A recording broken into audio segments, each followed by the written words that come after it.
তোমাদের সবাইকে আন্তরিকভাবে স্বাগত জানাই। আমি প্রীতম, আর তোমরা দেখছো তোমাদেরই নিজেদের স্ট্যাটিক গুরুকুল ইউটিউব চ্যানেল। আজকে আমরা বেশ কিছু ইম্পর্টেন্ট কারেন্ট অ্যাফেয়ার্স এর কোশ্চেন আলোচনা করব। কেন করব? WBSSC West Bengal school service কমিশনের গ্রুপ সি গ্রুপ ডির 2025 এই এক্সামের কারেন্ট অ্যাফেয়ার্স সেকশনের কোশ্চেন নিয়ে আমরা চলে এসেছি।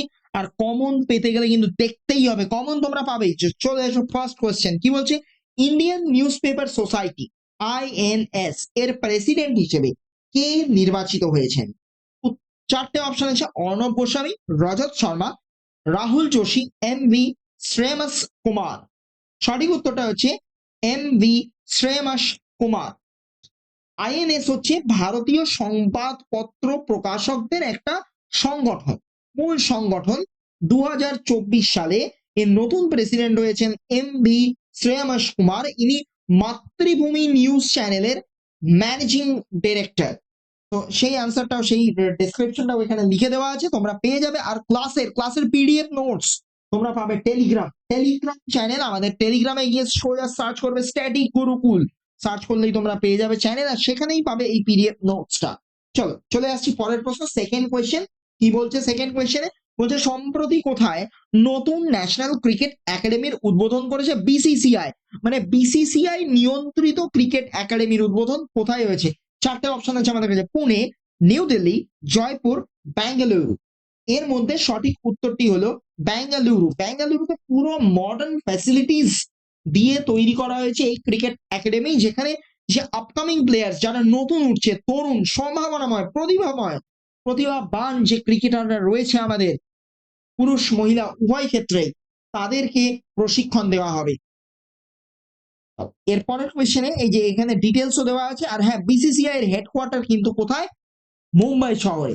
এবারে চলে আসছি পরের question. 9th world junior wushu championship 2024 সালে কোথায় অনুষ্ঠিত হলো? সঠিক উত্তরটি হচ্ছে ব্রুনাই। চারটে অপশন আছে আমাদের: ইন্দোনেশিয়া, ভুটান, বাহরাইন আর ব্রুনাই। সঠিক উত্তর হলো ব্রুনাই। আচ্ছা, ভারতও কিন্তু এই প্রতিযোগিতায় অংশগ্রহণ করেছে, এটা আমাদের মনে রাখার মতো বিষয়।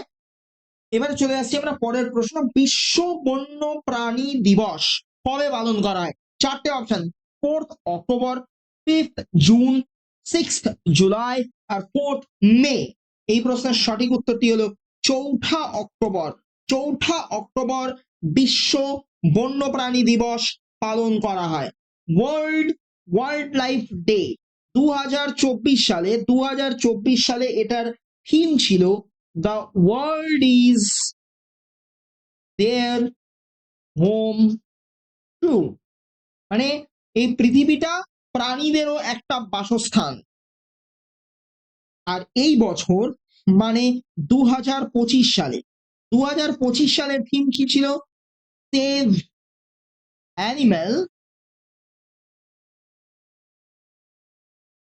Animals save the planet. Save animals save the planet মানে প্রাণীদেরকে বাঁচাও আর আমাদের গ্রহকেও বাঁচাও, মানে পৃথিবীকে বাঁচাও। সো এবারে এই যে এখানে দেওয়া আছে এই থিমটা কিন্তু আমি লিখে দিলাম তোমাদের। এটা 2024 সালের থিম, 2025 সালের থিম আগের স্লাইডে আমি লিখে এসেছি। চলো চলে আসছি পরের প্রশ্ন। লিঙ্কডইনস টপ স্টার্টআপ ইন্ডিয়া লিস্ট 2024 পুনরায় শীর্ষস্থান অর্জন করলো কে? চারটে অপশন আছে: জেপটো, লুসিডিটি, স্প্রিন্টো আর গ্রোথ এক্স। চারটে অপশনের মধ্যে সঠিক উত্তরটি হলো অপশন এ, জেপটো। আর এবছর মানে 2025-এও কিন্তু জেপটোই শীর্ষস্থান অধিকার করেছে। চলো চলো পরের প্রশ্ন, নাম্বার 6। আচ্ছা, আরেকটা প্রশ্ন একটু বলে দিয়ে যায়, এখানে এটা আমার মিস হয়ে গেল আগে বলতে গিয়ে। জেপটোর হেডকোয়ার্টার্স আছে বেঙ্গালুরু শহরে। চলো নেক্সট কোয়েশ্চেন। কোন রাজ্যে ওমেন এন্টারপ্রেনারশিপ প্ল্যাটফর্ম WEP এর প্রথম চ্যাপ্টার লঞ্চ করলো নীতি আয়োগ? কোথায় লঞ্চ হয়েছে? চারটে অপশন আছে আমাদের কাছে: মহারাষ্ট্র, তেলেঙ্গানা, কর্ণাটক আর কেরালা। এটার সঠিক উত্তরটি হচ্ছে তেলেঙ্গানা। তেলেঙ্গানা রাজ্যে কিন্তু WEP-র ফার্স্ট চ্যাপ্টার লঞ্চ করা হয়েছে। এই প্রোগ্রামটা আসলে কি করবে? এটা মহিলাদের নিজের ব্যবসা নিজেদেরকেই শুরু করতে সাহায্য করবে, সেই বিষয়ে কিন্তু নীতি আয়োগ একটা স্টেপ নিয়েছে। সো এবার আসছি পরের প্রশ্ন। সম্প্রতি কেন্দ্রীয় মন্ত্রিসভা কতগুলি ভাষাকে ধ্রুপদী ভাষার মর্যাদা দিয়েছে? চারটে অপশন আছে, 3টি, 4টি, 5টি, 6টি। এই প্রশ্নের সঠিক উত্তর হচ্ছে 5টা। 5টা ভাষাকে তারা ধ্রুপদী ভাষার মর্যাদা দিয়েছে। সেই ভাষাগুলো কি কি? একটি হলো মারাঠি, একটি হলো বাংলা, একটি হলো অসমিয়া, আর কি আছে? আর আছে তালিকাতে পালি ভাষা, আর আছে প্রাকৃত ভাষা। প্রাকৃত ভাষা, এই 5টা ভাষাকে কিন্তু ধ্রুপদী ভাষার মর্যাদা দিয়েছে কেন্দ্রীয় মন্ত্রিসভা। এবারে চলে আসছি 8 নম্বর প্রশ্নে যাব আমরা। তো এই প্রশ্নে যেতে যেতে আমরা একটা জিনিস বলে দিই যে তোমাদের জন্য আমরা নিয়ে এসেছি মক টেস্ট। শুধু কিন্তু প্র্যাকটিস ভিডিও দেখলে হবে না, শুধুমাত্র প্রবলেম পড়লে হবে না, করলে হবে না, মক টেস্টও দিতে হবে। তার জন্য একদম রিয়েল ভাইব পেতে গেলে চলে এসো আমাদের প্ল্যাটফর্ম। যদি কোনো আমাদের হোয়াটসঅ্যাপ করতে পারো স্ক্রিনে দেওয়া নাম্বার থেকে, অথবা সোজা প্লে স্টোরে গিয়ে জ্ঞান মুকুট এই অ্যাপটা ডাউনলোড করে নাও। কারণ আমরা স্ট্যাটিক গুরুকুল কিন্তু জ্ঞান মুকুটের সাথে জয়েন্ট কোলাবোরেশনে তোমাদের জন্য নিয়ে এসেছি মক টেস্ট সিরিজ। তাহলে সেখানে গিয়ে তোমরা কি করবে? ডাউনলোড করে নিয়ে, মানে ইনস্টল করে নিয়ে সোজা লগ ইন করবে, আর লগ ইন কমপ্লিট করার পরেই WBSSC group C and D mock test series কোর্সটা পারচেস করবে। 179 টাকা হচ্ছে দাম, কিন্তু এখনো অফারে আছে, 147 টাকায় পাওয়া যাচ্ছে। 240টার বেশি মক টেস্ট কিন্তু বর্তমানে আছে। মোট 30টা করে ফুল মক টেস্ট, গ্রুপ সির ফুল মক টেস্ট 30টা, গ্রুপ ডির ফুল মক টেস্ট 30টা। আমরা আরো আপলোড করব, আরো বেশি আপলোড হবে। তোমরা যত ইন্টারেস্ট দেখাবে তত আমরাও কিন্তু আরো বেশি বেশি কন্টেন্টস দেবো। ভালো ভালো কন্টেন্টস আছে, কমন যোগ্য প্রশ্ন আছে তোমাদের জন্য। চলো দেখে নিই এই প্রশ্ন। ধরো প্রশ্ন অনেকক্ষণ ধরে দেখতে পাচ্ছ, প্রশ্ন নিশ্চয়ই পড়েও ফেলেছো, উত্তর কি হবে বলে ফেলো। সম্প্রতি প্রকাশিত আইসিসি টেস্ট বোলার র্যাঙ্কিং প্রথম স্থানে কে আছেন? রবিচন্দ্রন অশ্বিন, জশপ্রীত বুমরা, জোস হেজেলউড, আর প্যাট কামিন্স। এই প্রশ্নের সঠিক উত্তর জসপ্রীত বুমরা। জসপ্রীত বুমরা এই মুহূর্তে টেস্ট বোলিং র্যাঙ্কিং নাম্বার 1। এবারে আসছি ভারতের প্রথম সুপার ক্যাপাসিটর উৎপাদন কেন্দ্র কোথায় তৈরি করা হয়েছে, মানে স্পেসিফিক্যালি কোন রাজ্যে তৈরি করা হয়েছে? চারটে অপশন আছে, তামিলনাড়ু, কেরালা, হরিয়ানা, অন্ধ্রপ্রদেশ। সঠিক উত্তরটি হলো কেরালা। এবার গোটা রাজ্য জুড়ে তো আর কেন্দ্র নিশ্চয়ই স্থাপন করা হয়নি, তার কোনো একটা জায়গায়, কোনো একটা শহরে কোথাও না কোথাও তো করেছে। সেটা কোথায়? সেটা হলো কুন্নুর। কেরালার কুন্নুর এই জায়গাটাতে কি হয়েছে? প্রথম সুপার ক্যাপাসিটর তৈরি করার জায়গা তৈরি করা হয়েছে। প্রশ্ন হলো সুপার ক্যাপাসিটর ব্যাপারটা কি? সুপার ক্যাপাসিটর হলো আধুনিক শক্তি সংরক্ষণ করার একটা প্রযুক্তি, ঠিক আছে? এটা ব্যাটারির বিকল্প হিসেবে ব্যবহার করার একটা চেষ্টা চলছে, যেটা আরো কুইকলি চার্জ হবে, আর অনেক দিন এনার্জি, মানে অনেক বেশি সময়, ব্যাটারির থেকে বেশি সময় ধরে ও কি করবে? এনার্জিটাকে স্টোর করতে পারবে।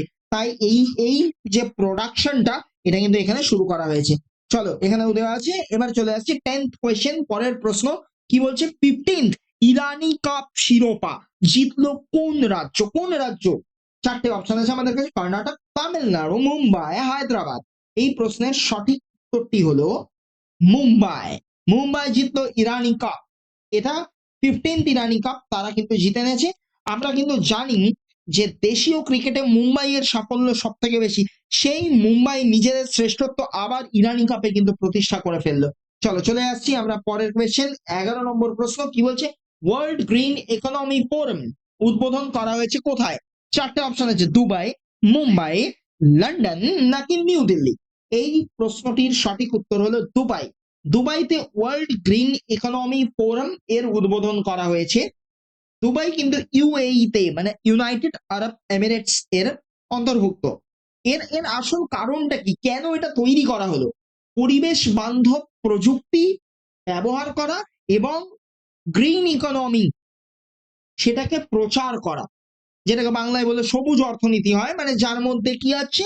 যার মধ্যে আমরা আমরা আমরা দূষণকে কমানোর চেষ্টা করছি, এমন একটা ইকোনমিকে কনস্ট্রাক্ট করতে চাইছি যাতে কি হবে? যাতে আমাদের সমাজের ডেভেলপমেন্ট আরো প্রোগ্রেস লাভ করবে। তো চলো এবারে চলে আসছি আমরা নেক্সট কোয়েশ্চেন। 12 নম্বর প্রশ্ন কি বলছে? টাটা ট্রাস্ট এর নতুন চেয়ারম্যান হিসেবে কে নিযুক্ত হলেন? চারটি অপশন আছে আমাদের কাছে, নোয়েল টাটা, লিয়া টাটা, মায়া টাটা, কেভিনন। এই প্রশ্নের সঠিক অপশন, সঠিক উত্তরটি হলো নোয়েল টাটা। নোয়েল টাটা এই ভূমিকাতে এসছেন। তিনি রতন টাটার ভাই আর বহু বছর ধরে টাটা গ্রুপের সাথে ইনি যুক্ত আছেন। এরপরে চলে আসছি আমরা সোজা পরের প্রশ্ন। 13 নম্বর প্রশ্ন কি বলছে, প্রথম ভারতীয় হিসাবে স্পটিফাই এর ইকুয়াল গ্লোবাল অ্যাম্বাসেডর কে হচ্ছেন?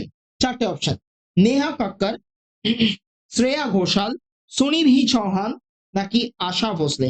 স্পটিফাই গান শোনার একটা খুব বিখ্যাত প্ল্যাটফর্ম, অনেকে আমরা ব্যবহারও করে থাকি। সো সেই স্পটিফাই এর ইকুয়াল গ্লোবাল অ্যাম্বাসেডর হচ্ছেন শ্রেয়া ঘোষাল। সঠিক উত্তর হলো শ্রেয়া ঘোষাল।